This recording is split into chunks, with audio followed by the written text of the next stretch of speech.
With the release of Season 13 of Apex Legends, we saw a massive overhaul to the rank system, and right now we are in the most competitive season we have seen to date. Players are really being tested, but with that, a lot of people seem to be struggling to gain RP and aren't quite sure what to do in order to climb. So hello everyone, I'm your hostess with the mostest, 8 Second Gaming, and in today's video, I'm going to be breaking down the best way to gain RP and climb in Season 13. But guys, if you like these types of videos, where you learn all the ins and outs of Apex, you need to check out the GameLeap website right now, because over there we have the best, most highly informative guides made from top level Apex players, including myself, and they are covering a wide variety of topics, all aimed at making you the best player you can be. So if you're struggling this season, but want to climb to Diamond, Masters, or even Predator, click the link in the description, pick yourself up a membership, or I won't pick you up anything next time I do a Timmy's run. But now let's talk ranked, and I will be explaining a few things about the rank system, but I'm not going to really be going in depth about it. So if you still don't know all the changes that happened, you should check out the last video we just did going over how the rank system works. That way you will understand everything. And with those rank system changes, the biggest issue players are having is adapting to the playstyle of getting placement points. In the seasons prior to this one, you could get away with just full running at teams and fighting as much as you wanted. But in this season, with the higher cost of entry and the points associated with KP are directly affected by your placement, teams aren't able to get away with it as much. So how do you start gaining more RP from games and actually climbing this season? Well, it all starts at the beginning of the game, and a lot of players aren't sure what to look for at the start of games. If they get past Jump Master, they just kind of go wherever they want and hope that it works out. And while this can work, it's not the best choice and can lead to you losing a lot of RP.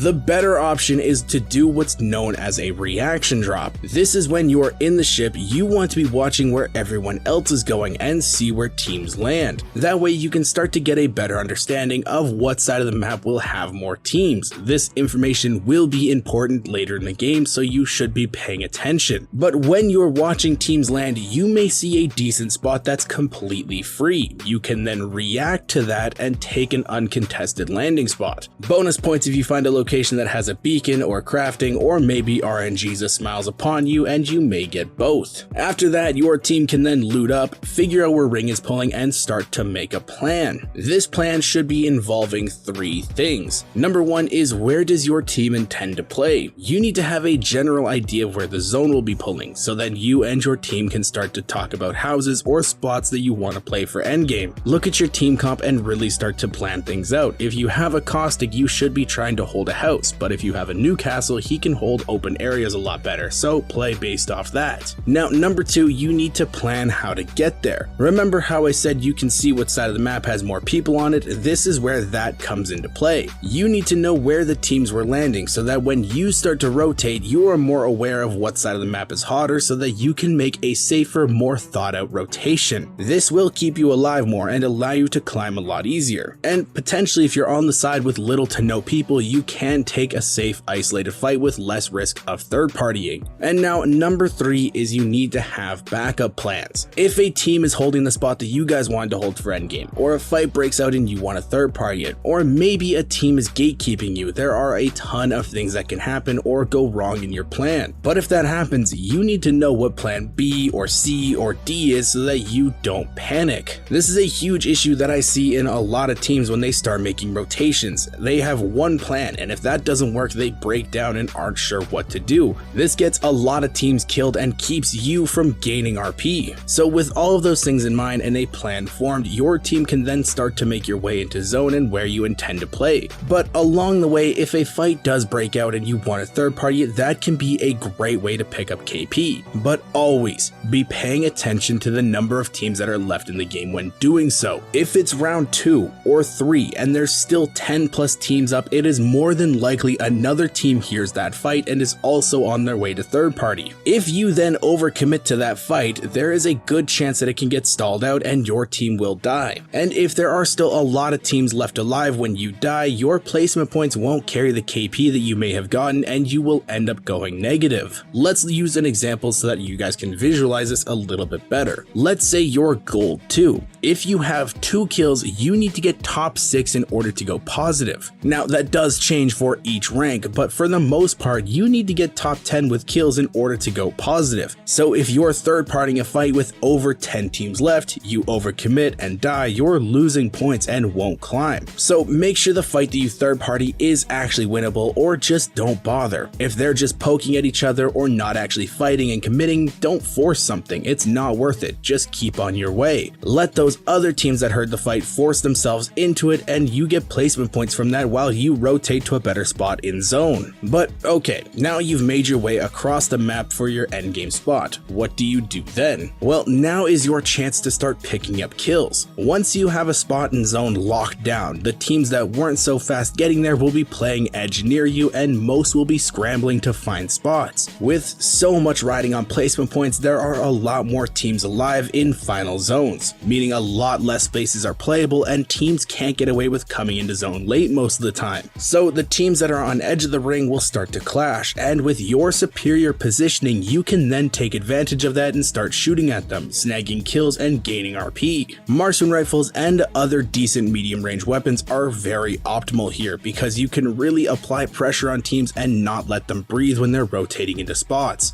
This then causes more chaos, allowing you to get more kills and more placement points. And in the past, when I have made videos talking about playing spots in endgame, people think that I mean holding a building, triple aiming doors with PKs, and that's not it at all. When you are holding a building for an endgame spot, you are making sure that other people know that you're there. That way, if they try to approach your building, you are able to shoot them, potentially kill them, and gain even more RP. Because when you snag some kills and get top 5, your RP will jump drastically, and you will really see huge bumps in points. Let's go back to that gold 2 example again. If you have 2 kills in gold 2, top 6 is 13 points. But once you get top 5, that jumps to 32 points. And then it jumps again in top 3, even higher to 65. So while getting kills is still very important for climbing, placement is king, and you really need to be working at how to play endgame this season. Now, this may be a bit of a hard adjustment for a lot of players, and they may not know how to really play endgame because you didn't really have to learn in previous seasons.